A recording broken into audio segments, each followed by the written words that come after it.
Hi there, and good evening, everyone. Hopefully, everyone can see and hear us. I'll give it a moment for a couple of people to join us as we are live. Checking the details. So yes, hello and welcome to How Did You Get That Job In? We'll start off with introductions in a moment. I'm just double checking that everything seems to be working as it is. Brilliant. So. Yes, as I said, so hello and welcome to How Did You Get That Job In? This evening's live chat is going to be the third in our series, where we bring you a range of speakers talking about their career to date, how they've entered into this particular area, their journeys to get there, the challenges they've faced, and also any advice. And it is also your chance to ask questions to our speakers. So you might have attended our previous sessions in March, where we were joined by Robin Coakley, who was a psychological wellbeing practitioner talking about her career pathway, or in April, where we were joined by Liam Miles, who spoke in a bit more detail about a career in research. So thank you for coming back and joining us this evening for June's edition of How Did You Get That Job In? So my name is James Goodwin. I'm the British Psychological Society's Careers Manager, and I'm going to be hosting this evening's session, or this evening's live event. I'm really pleased this evening to be joined by Jodine Williams, who's given up her time to come along tonight. Jodine, I don't know if you wanted to just very briefly introduce yourself to everyone. Yeah, of course. So my name's Jodine. I'm a chartered sports and exercise psychologist. I currently do a few things, but I'll get into that later. But I do some private work, and I also manage a physical activity and mental health project for Watford FC Trust. Fantastic. Thanks, Jodine. And I'm really looking forward to hearing more about what you're involved in at the moment, those different areas, and how you came to be involved in those. And hopefully we'll have some really good questions from our audience. So thank you, firstly, Jodine, for giving up your time to talk to us this evening. Those of you that have watched one of these live events before will know that they are fairly informal. So you'll hear a bit more about Jodine's career to date. And it's really over to you to ask any questions that you have. The event will run for around about hopefully 30 to 45 minutes. So do have your questions ready. When you have got a question, pop it in the questions, and we will do our best to put as many of these as possible to Jodine. I can't guarantee we will answer all the questions we get, but I will do my best to try and put as many as possible.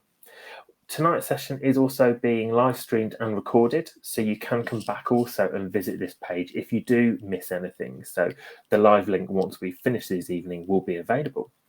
So do remember to keep asking your questions, but let's make a start with the first question this evening. So Jodine, a really, really broad one to start. Could you start off by just telling us or describing your career journey to date, please? Yeah, of course. Where do I start? I would say with sports and exercise psychology, the first thing to say is we don't just work with athletes. Sometimes we can work in the exercise sector and the business sector. I'm very passionate about it all. Not many sports and exercise psychs are. I love the athlete sector. I'm working in sport, but I also love exercise. So I would say why I started at Nuffield Health. So I did a lot around sales, interventions, building wellbeing projects and programs for large companies. So that was really interesting because I got to use psychological tools in that respect. What do companies need from an exercise perspective? Then I did a lot of volunteer work with local football clubs or football colleges. I've done a few presentations with rehab clinics, so spinal rehab clinics, and within the performing arts space, so ballet, dance, which is really, really interesting. So if anyone wants to be a sports psych in that sector, please go and do, because they need it and they're just like athletes. And then now my work has seen me veer more into the sports space. So I have a lot of private clients in rugby, track and field, women's football, and I work now with the Watford women's team, and I manage a mental health project, which is more exercise psychology. I've definitely missed some bits out, but that's what my career has looked like. Brilliant, thanks, Jodine. I think it's really, really interesting to see all the different areas that you've touched on there, and we will come back to some of those, I think, as our conversation goes along tonight to find out a bit more about those. But thank you for that. My next question is: you've touched on it a little bit? Could you tell us in a bit more detail about the work that you currently do as a chartered sport and exercise psychologist? Yeah. So the work I do is very varied, which makes it interesting. Every day is very different. I can have really busy weeks or really slow weeks. But currently, I manage a project at Watford FC's Trust. So the football club most football clubs have a foundation where they work with the community. So I manage a comic relief funded project which uses psychological interventions and physical activity to improve mental health of 9 to 12-year-olds. So I manage that project, long-winded, but I manage that project, and it's funded by Comic Relief. It's a 3-year project, and that's in Hertfordshire, which is amazing. So I get to use, that's underpinned by CBT approach, so that's great. And then in the evenings, and the weekends, I work with Watford ladies football team. So I work with them in the evenings, and then on the Sundays we'll do matches in games, but we're currently in pre-season. And then I also have 5 or 6 private clients. So from a range of different sports, currently rugby, marathon running, track and field, have a track and field Olympian, and then some footballers as well. So it's very varied what I do. Fantastic. It definitely sounds it. And Yeah. working with all those different types of athletes, different people, it must be quite rewarding actually to have that variety as well, I suppose. Is that something you get from your job, the variety? Yeah, I get a wide variety. Obviously, every sport is different. Every sport brings different challenges, but with the diverse mix of clients and age groups, everyone brings something different. So I'm having to work with them on a number of different things, whether that's confidence, team building, communication, setting boundaries. So it's really rewarding to see the journey that some of my clients go on, not being able to express themselves or really in a stressful situation, and helping them guide them through that situation is amazing. Brilliant. That sounds it. So I suppose if you, in your the first role you mentioned, so Watford, with Watford Football Club, could you tell us a little bit about what a typical day might look like for you, if there is such a thing as a typical day? So with the trust, the managing the project, Yeah. essentially a typical day for me is admin, a lot of admin and delivery. So I manage the overall project, so I have to make it run. So I would do all of I have to make the project make sense and make sure that it really does hit the key indicators and outcomes that we set out to hit. So are we really improving young people's mental health and well-being? Like, what are the sessions like on the ground? So day to day, it would be speaking to parents if they need any extra support. So we might have some young people who are experiencing suicidal ideation. Do they need to be signposted to another project? I'll be managing budgets and also managing our delivery staff, making sure that we're providing the highest level of quality and care for the young people, because they're 9 to 12 and they're all experiencing something different. And we bring them into a group setting and use sport and therapy to kind of help them through their journey. And the journey is never linear for those young people. And every session, we might have a session where we're talking about fear, worry, and anxiety, and some big feelings might come up. So it's just managing how my staff deliver that, but also managing their well-being and their emotions, because they're dealing with a lot of heavy topics with young people. So I need to check in on them as well.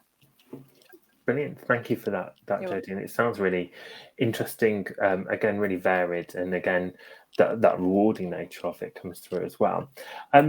So we've had our first question in regards to kind of qualifications as such. So can you talk a little bit about the qualifications that you needed or that you've gained to get you to the stage you're at the moment? Yeah.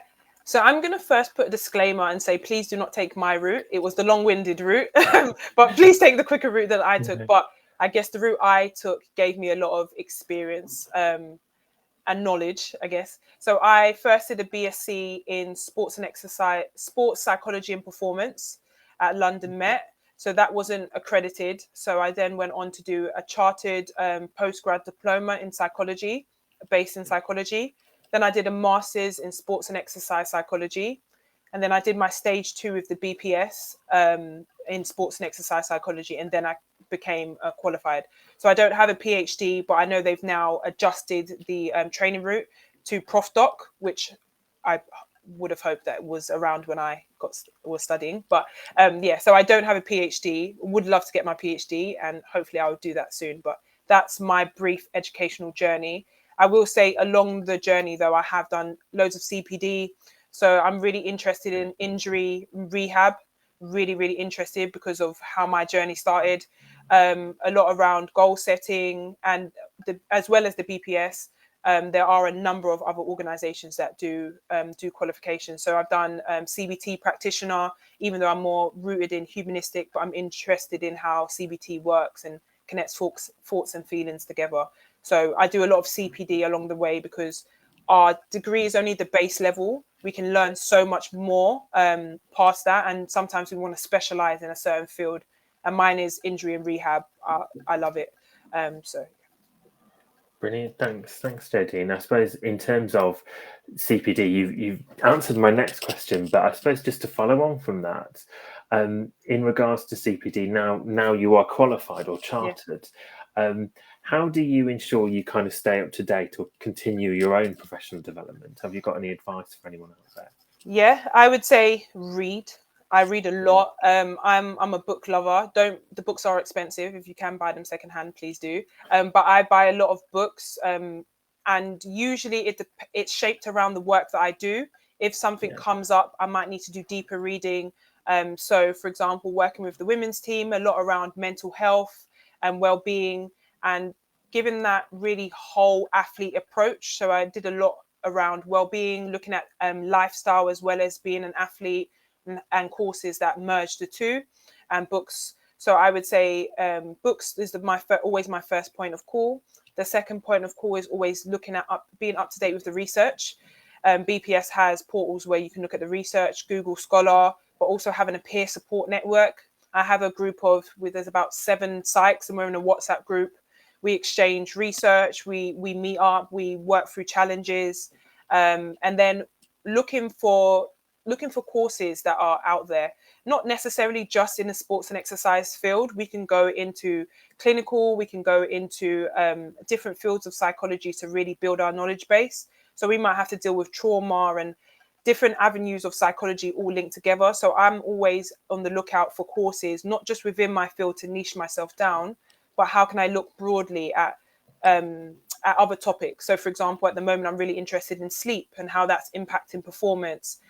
So there's a company called Sleep Unlimited that the BPS recommend and have done some work with around sleep and that element for athletes. So yeah, it really comes based on the work that I do, and it expands that way. Brilliant. Yeah.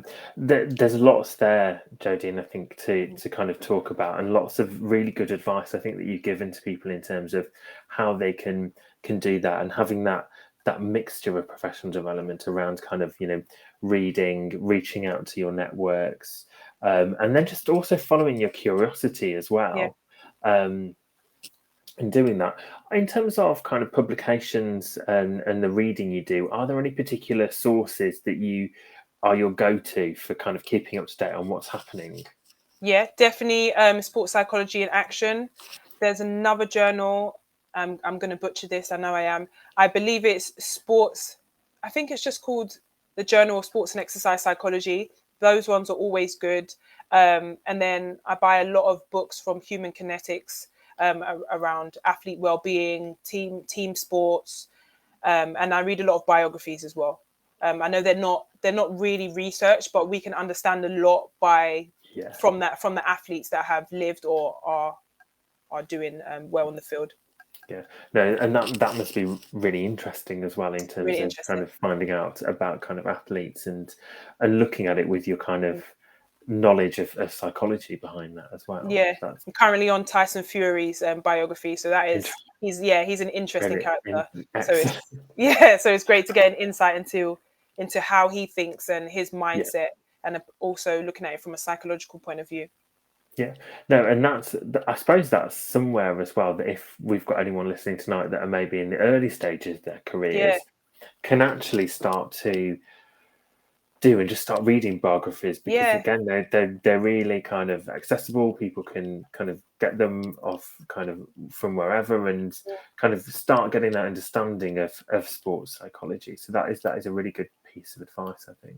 And I would say, if reading isn't for everyone, and if reading biographies isn't for you, there are loads of documentaries. Amazon Prime, a documentary that I'm absolutely in love with and I recommend it to everyone is Andy Murray Resurfacing. And if you're really interested in injury and well-being, watching that documentary of, you know, him telling his story of his hip injury and how he came out the other side, it is amazing from a psychological point of view. So you can also, the flip side of it is you can watch their journeys through documentaries as well. Brilliant. That's really useful advice. And all these, hopefully everyone listening kind of taking note of all of these different resources, I think are really good. And I can see a few people are sharing a couple in the chat as well that they're using. So that's really good to hear. You mentioned as well about kind of peer support and just broadening that out, because I think having a network of peers and people that kind of can work with you and support you is really important to your career. We've seen it come up in these conversations. But how did you go about establishing that network for peer support? And have you got any advice for people that are wanting that support? Yeah, of course. So how I established it, so my supervisor worked with another supervisor and brought her supervisees together. So we ended up doing group supervision, which was a great opportunity for us to meet other psychologists. And then as a group on the walk back to the train station, we decided that we were going to start a WhatsApp group. And from then we decided that we were going to use it to talk through challenges that anyone was going through. We might, someone would bring their issues to the table and we would all kind of assess from our different viewpoints. So that's how we set it up. But we also try to add new people to that. We try to meet on a regular basis, whether that be virtually or face to face. And it is invaluable because the sports and exercise psychology journey can be lonely. It can be challenging. Not can be. It will be challenging. And when we're dealing with different clients and people, we need a space to offload sometimes and just work through things and have support. And it's a good space, safe space as well, and confidential space for you to do that, which is great. So I would say set up a WhatsApp group. If you don't have a supervisor that has other supervisees, there's loads of sports and exercise psychology Facebook groups. Go in there, see if anyone would be interested in setting up a peer supervision group, because it is a lonely journey. Yeah, that's really, I think, from picking up on themes that have come through in previous sessions, that is so important, having that support network around you, because like you said, it's a very lonely journey with challenges that sometimes you can only feel like it's just you facing it, but when you have that access to that group, it can really open things up. So again, some fantastic ideas and advice there for people, and I would encourage people, whatever stage of their career journey they're at, to pick up on that as well, kind of accessing those kind of Facebook groups, on social media, online, kind of just following people that you're interested in, to start to grow that network, because you never know when you can call that in as that support group as well. I totally agree with that. And because we didn't just start it, some of us in the group are all at different stages. Some of us have been qualified for a while. Some of us are recently qualified, and some of us are at the beginning of the stage 2 journey. So there's never a wrong time to start it. A lot of us have started during our stage 2, which was amazing because we had that support along the way. But even if you are chartered, whether that's newly or a few years in, it's never too late to have a peer support network. Fantastic, thanks. That's I would totally endorse that. I think that's really good advice. So kind of looking a bit more broadly, a couple of the questions that we get or have had in are always around kind of the experience you got. And I know when you did your introduction, you touched on a little bit about kind of, you said you'd done some voluntary work when you were first just starting out. Can you talk a bit more about the work experience that was helpful and influential in you making your decision of kind of going into this area? I would say I worked at Mind. So when I studied my undergrad, so my BSc in sports psychology and performance, people didn't really know much. I'm not that old, but people didn't really know much about sports and exercise psychology. So there wasn't much career advice on where I could go and volunteer. And my association was, okay, I'm going to go and volunteer at Mind. So I volunteered at Mind for a bit. I worked on the reception, but I got to see a lot about mental health and well-being. I got to understand it. They were training me up to take on my own clients. So that was an invaluable experience, especially for the role that I am in today, and how we have seen the statistics for mental health grow, not only in the population, but in athletes. So I would say that was invaluable. Working one-to-one with some new clients. So I worked one-to-one in my stage 2 with a curling athlete. That was really, really invaluable for me. And that was really about word of mouth, letting people know that I'm on the journey. This is what I want to do. This is what I'm interested in. And then people would refer people into me. And I worked with a football club for a bit, but a university football club. So that experience was invaluable as well. Was there any particular, probably a tricky question actually, any particular experiences that you think that was pivotal in me getting, not to where you are, but to the next stage of your career? I would say not one particular, but I would say I already knew I wanted to do private practice. That's what I wanted to do, but I wanted to work both sports and exercise. I didn't want to narrow it down because a lot of sports psychologists don't go and work in the exercise sector. So knowing that, what I did was broaden my horizons. I contacted everyone and anyone, football clubs, universities, basketball clubs, my old college, just to say, this is what I'm doing. Can I come and gain some experience? But I wouldn't say there was one piece of experience that was invaluable. I would say all of the bits of experience that I got helped to what I do now, and also built my confidence and my experience. So I would say people really need to broaden their horizons and try and do their best to work in a number of different areas and work in a number of different fields. Don't just pick your sport. So I'm track and field based. So I did go track and field first, but then I went to a number of different sports and also performing arts as well.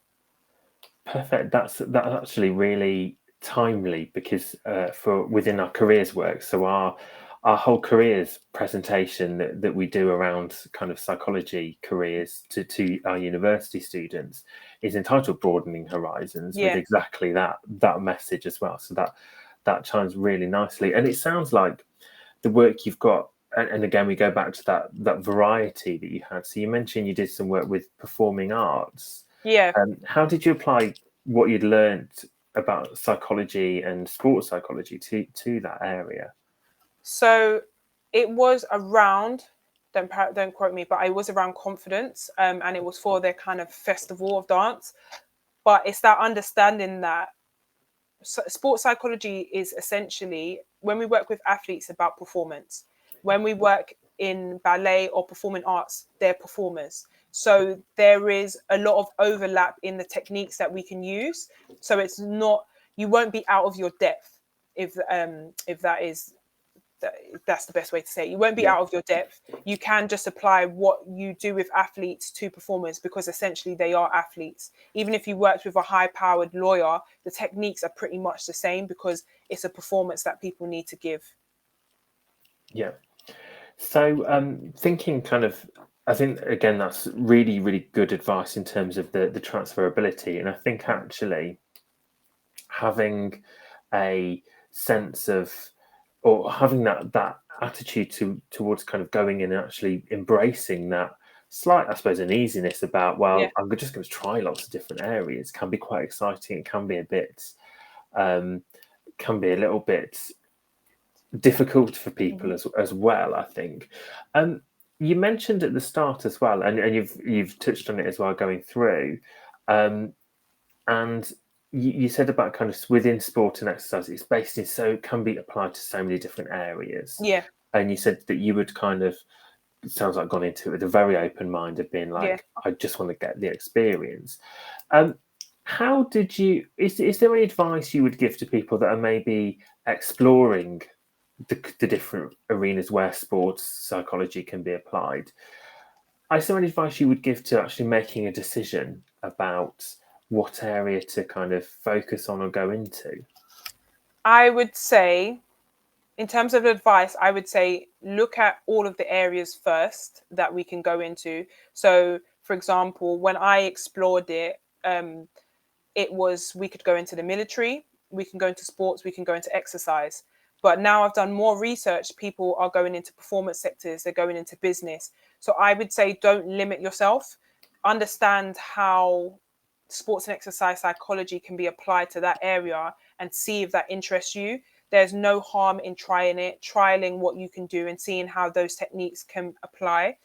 And also understanding that you may not do well, and that's okay.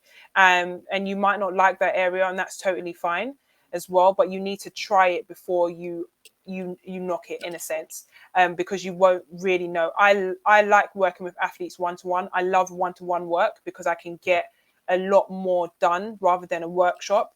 But I also, being in a team environment now, I love the team environment and I love that camaraderie. I love the team cohesion, but I also like business. So I guess it's based on those are the things that I know that I like, but also I had to try them to understand how my field can be applied here, because there's no linear route for sports and exercise Yeah. psychology. There's no real blueprint. And when you look at the other sports and exercise psychologists, no one is doing the same thing. Everyone's route is different. So I can't necessarily say you have to do this, but my advice would be try it all, research and see how we can be applied in different sectors, and then see if that is something that you would be interested in. Brilliant. I think that whole try it all, I think, is really good advice to people out there that are maybe thinking, and it's something that more broadly doesn't, it can be applied to all different sectors Yeah. of careers. Try it, and then see how it goes. Hopefully there'll be something in there that you really Really like. enjoy doing or really speaks to you. On the flip side of that, though, when you've tried things and it hasn't quite worked out, how have you developed the skills to kind of be able to kind of, I suppose it's resilience Yeah. in your career? How have you developed that sense of resilience and being able to kind of go, well, it didn't work out or it didn't go the way I wanted to, time to move on? How have you developed the skills to manage that? So I would say stage 2 really instilled this in me, but reflection. You need to reflect. Don't just jump from one experience to the next. Think about why this worked, why it didn't work, how could you move forward? Is it just a one-time occurrence? Is it that person wasn't a right fit for you, or that organization wasn't a right fit for you? And then how do you move forward for that with that? So I try to reflect as often as possible so that you're not bogged down, because it's heavy work that we do, and if we don't do something well, it can impact someone's well-being or mental health or performance, so we will take on a lot of the burden. So I would say reflection is a really key tool for me. Yeah, I think that is really important, and to add to really stress how important reflection is, to when it goes to when it doesn't go quite to plan, but also when it Yeah. goes to plan, I think is really important as well. Yeah. That again is really good advice, Jodine, in terms of that reflection. And what I would say, just reflecting on that point from what you've said, is from conversations I have with people that are thinking of going into psychology, reflection can be really difficult to do as well Yeah. when you begin, and it's just a case of sticking at it and just trying it as much as you can, and looking for those opportunities to reflect. So that is really good advice. I'm going to kind of go back to the start, Jodine, if that's okay now, to a question we didn't get around to begin with. But can you tell us a bit more about kind of what motivated you to go into sports and exercise psychology? Yeah. So I would like to put a disclaimer. I always would have been a psychologist or something to do with mindset. I am absolutely intrigued by human behavior, the way we interact with each other, the way we interact with ourselves, how the mind works. So I was interested in psychology anyway, but I would have been more. I had a thing around serial killers and the mindset of that, and I was definitely going to be in the FBI, is what I thought. Too much criminal minds. But I was, at the time when I was deciding what I wanted to do, I was actually doing track and field, and I became injured. So I had to have a sports and exercise psych. And that's when I really found out about the profession, because I didn't know about it before. I didn't even know it was a subdomain of sports and exercise psychology. And then when I went to college, I made the decision that that's what I wanted to do, because during my injury, it was a difficult time. I was isolated, I was struggling, I was miserable, I was in pain, and no one really understood what that was like. And no one really helped me through that the way I needed them to help me through it, because they didn't understand and I couldn't verbalize the pain. And I wanted to be that support network for someone else in the long term. And then as I followed on my journey, I realized that sports and exercise psychology has different domains. I can now do exercise, I can do business. So it became amazing for me, so that I can do more than just work with athletes. I can do a lot more. So that's how I got started. Brilliant. And I think that's that. Thank you for sharing that. It's interesting to see kind of what kind of inspired you, and that kind of lifelong interest in psychology. And again, we see a lot of people with that, and then kind of how it impacted you personally as well. I think is and showed you kind of the roles that are available and inspired you and motivated you.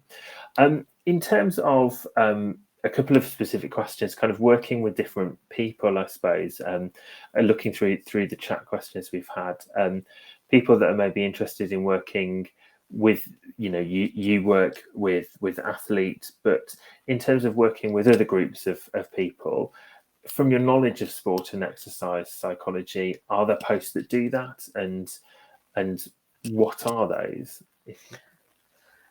Yes, I would say we can apply our skills in a number of places. So, for example, in our peer supervision group, there's a gentleman who works in the NHS with behavior change. There's another girl who does life coaching. So I would say that we can apply our skills in a number of different roles. We just have to see if the role fits for us. But I would say we can apply our skills to a number of different populations. So, for example, I did a workshop on injury and rehabilitation, but for people with spinal cord injuries. It's not something that I would have even thought about. I am interested in injury and rehab, but usually that stems from athletes or general population. So that was a totally new field, but that is something that as sports and exercise psychologists, we can still apply our skills to. So I would say we can always apply our skills to a number of different fields. We just need to see is it ethical, does it work, and can we create good work here? Yeah, thank you for that, Jodine. That's really helpful to hear. I think as well that it can be applied into. We've seen, it can be applied to different sectors. It can be applied to different groups of people within society as well. And I think it touches on that point of what you've said throughout as well. Is there is not necessarily one specific, you do this and then you do this to get into sport and exercise psychology. I think that's really important to stress as well. If you were kind of talking to either your younger self or someone that's just at the start of this journey then of kind of going into or thinking about sport and exercise psychology, is there any other advice you've not covered off so far this evening that you would give to yourself or people in that position? Yes, I would say build your network. Really, really build your network. LinkedIn is invaluable. I would say try to disseminate and connect with people and disseminate as much information as possible. It will also work towards your key roles if you are on stage 2, your competencies, but also be qualified and be transparent about your qualification. Because at the moment, sports and exercise psychology is very new still. And a lot of people don't know what is correct in terms of qualifications and titles. So just make sure for the field and for yourself that you're being transparent on your level and where you are, whether that's stage 2 supervised, whether that's chartered, whether that's just done your MSc. Just make sure you're transparent because people will respect the honesty. But really just network and connect. Use LinkedIn. It's an amazing tool. And just try and network, connect, and be around the right spaces and in the right spaces. Brilliant. That is really valuable advice that I would 100% encourage anyone listening to do. In terms of how you kind of use LinkedIn, are there any particular bits of advice that you would give or things that have worked for you? Yes, so I would say post your achievements, but also post advice. understand who your audience is. So for example, when I post on Instagram, I know that my audience is athletes or people that need my service, or just need advice on goal setting, how to do meditation, all of the good stuff. But LinkedIn, the audience is different. So understand that you're disseminating a different type of information. Who are you connecting with and who are you speaking to? I would say post, share your knowledge, share your advice, because you never know what kind of conversation that can strike up. And also comment on other people's posts and really get the conversation going, because people will message you and you can create long-term relationships. And a lot of opportunities for me have come from people looking at either Instagram or my LinkedIn profile. So making sure that you're doing relevant content, and grow with your content. People are happy to see your growth. People are happy to see that you've just started out here. So you're not too sure on the research, but as you grow, this is the field that you want to niche into. So I would say. Yeah, fantastic. It's all about building up that kind of Yeah. identity and presence, I think, in places like LinkedIn, and addressing your audience Yeah. on there, I think, as well. That's, again, really, really good advice. So just kind of thinking, to summarize some of the points that have come up in terms of bits of advice or bits of advice that you would give. Are there any kind of, if I had to say, what are your top tips to give to people that are thinking about a career in sports and exercise psychology? What would those be? Make sure you research the route properly, so that you don't do more years of training than you need. Learn, always be open to learning, and whether that be books, podcasts, research journals, documentaries. Always be open to learning. Network, find a network of peers, find people that you can talk to and flesh things out and go through items with. And reflect as often as possible, but not only on the bad things. Reflect on the good things and look at your achievements, because there might seem like there's a lot more things going wrong than there are going right, but that's untrue. So I would say always reflect and be open, transparent, and understand that there's areas for improvement.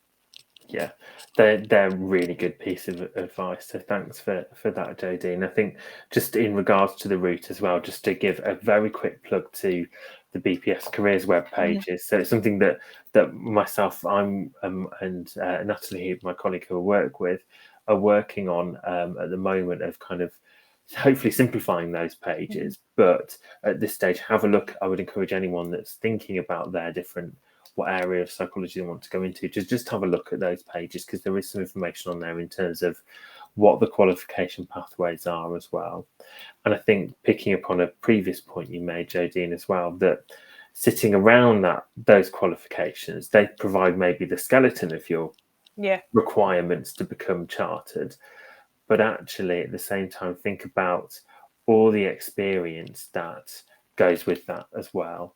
And that will come from a variety of different areas, I think, as well. I can see we've just posted the link to the careers webpage as well for people that are looking at that. And I suppose my final question, to kind of summarize this evening, if you had to describe either, I'm not going to say one, because there can be lots of different ones, but if you had to kind of talk about the highlights, what is it that is the best part of what you do, or the most rewarding part of what you do at the moment? The end outcome is definitely the most rewarding. I have seen clients who are struggling performance-wise, struggling motivation-wise, thought-wise, and to see them come out of the other end and achieve what they need to achieve, I think that's the most rewarding, because you're on a journey with them and they can't see all the good bits that is happening and how they're working towards their goal just yet. And then they achieve their goal and you get to reflect, and you just... that is the most rewarding part, I would say, of the journey. It's helping people changing their lives and changing their lifestyle. Yeah, that when you're talking about it, that really comes across, I think, from you as a motivator as well. Thank you for that, Jodine. That was absolutely fantastic, all of that advice there. And anyone listening, I would wholeheartedly say, watch this back. If you're watching the replay of it, kind of take notes on those bits of advice, because that has been absolutely fantastic advice. Jodine, I'm just going to ask if, and you don't have to kind of go into detail if you feel you've covered everything. Is there anything else from your experience that would be worth highlighting to people, or anything else you wanted to share in terms of advice and guidance? Sorry, this puts you on the spot a little bit. No, it's okay. I would say lean into your uniqueness. Every sports and exercise psychologist is going to come into the field with a different set of skills, a different set of life experiences, and a different set of, I guess, strengths that they can bring to the field. Lean into those. So mine is, I understand what it's like to be an athlete. I understand what it's like to sacrifice, but I also understand what behavior change is like, because I've had to apply it to my own life, for my own positive outcomes. So I love injury, not people getting injured, but I love injury and rehabilitation. I'm interested on that journey, and I lean into that. And when people contact me, usually it is about injury and rehabilitation, or my athletes will have a point where they are going through injury or rehabilitation, and I'm able to work better with them during that process, because of my skills, because of my knowledge, and because of my uniqueness in that field. So I would say really, really lean into that. You don't have to niche yourself down straight away, because I've worked in a number of different areas and I've enjoyed them all. But lean into what makes you you, and just be ethical as well. Be ethical about everything you do. No, I think that's really good advice and parting words as well, I think, Jodine. So thank you for that, and You're welcome. thank you for the time you've given this evening. It's been really good to kind of welcome you, and thank you for your kind of openness to the questions that we've had, and to my questions as well, and for giving you the time to speak to us this evening and answer the questions. It's really appreciated, and I have really enjoyed learning about your career journey today, and I'm looking forward to kind of hopefully inviting you back for future ones of these, to hear more about what you've done, because it was really interesting, and I think lots of different advice that we've had, different to our other speakers as well. So that has been really interesting. So thank you very much.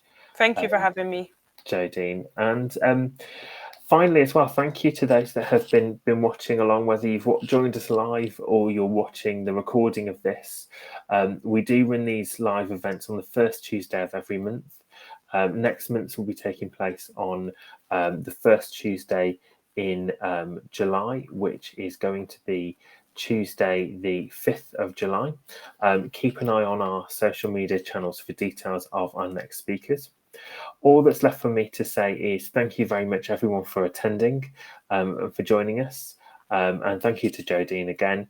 It's been great to have you here, and I hope everyone has a fantastic rest of your evening and rest of your week. Thanks very much, everyone. thank you. Thank you.